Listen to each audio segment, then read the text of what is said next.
Hello, this is Wendy, and if you're watching this video, thank you for liking my blog, Pieces of My Heart.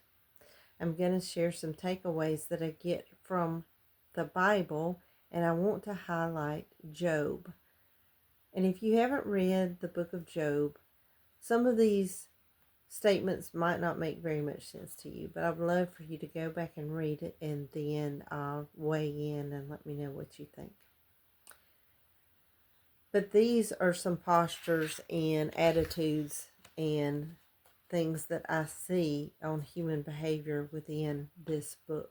And they can be backed up with other scriptures in the Bible. And this is the first one I'd like to say. Even when everyone takes the same posture on any given thing, it doesn't make them right.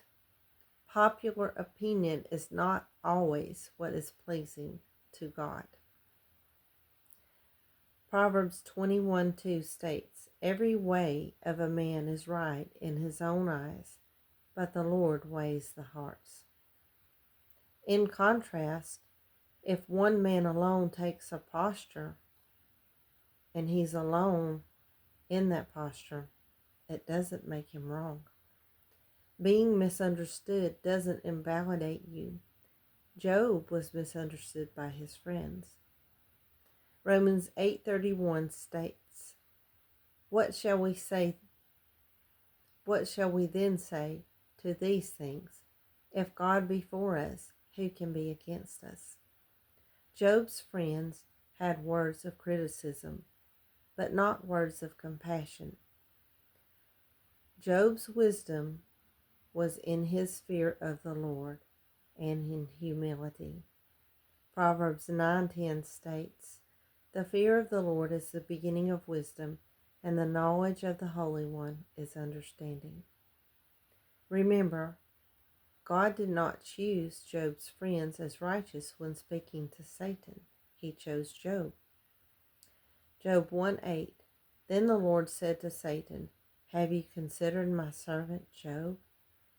That there is none like him on the earth, a blameless and upright man, one who fears God and shuns evil." It is also worth noting that the wealthy have friends. The same people that sought an audience with Job when he was wealthy are the same people who shunned him when he was poor.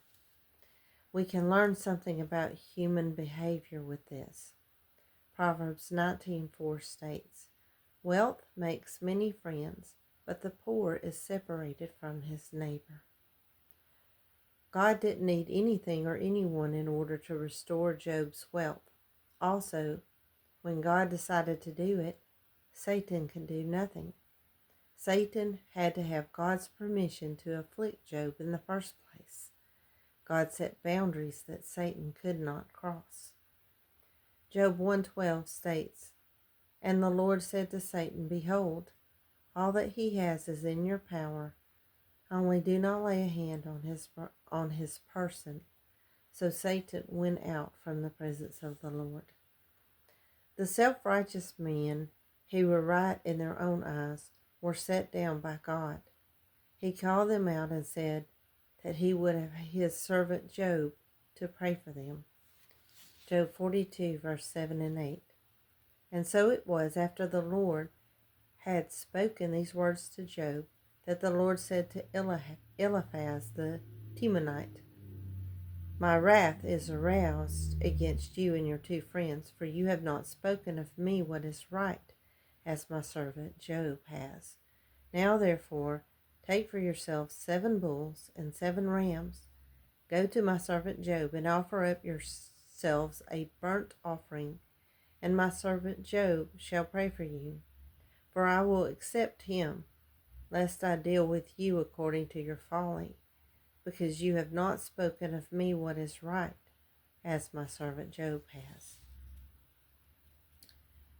They were not the only ones wrong about Job. Satan was wrong about Job. Job remained faithful. Nothing that Satan had tried against Job succeeded.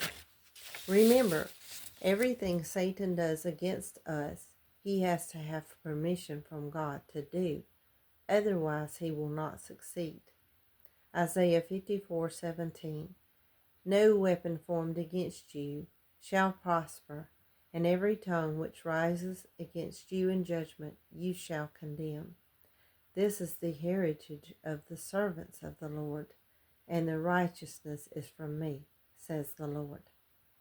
God makes everything to work for our good if we belong to him. Romans 8:28. And we know that all things work together for good to those who love God, to those who are called according to his purpose. And finally, my favorite verse from Job 23:10. But he knows the way that I take. When he has tested me, I will come forth as gold. Thank you for watching. Have a blessed day. It's all about Jesus.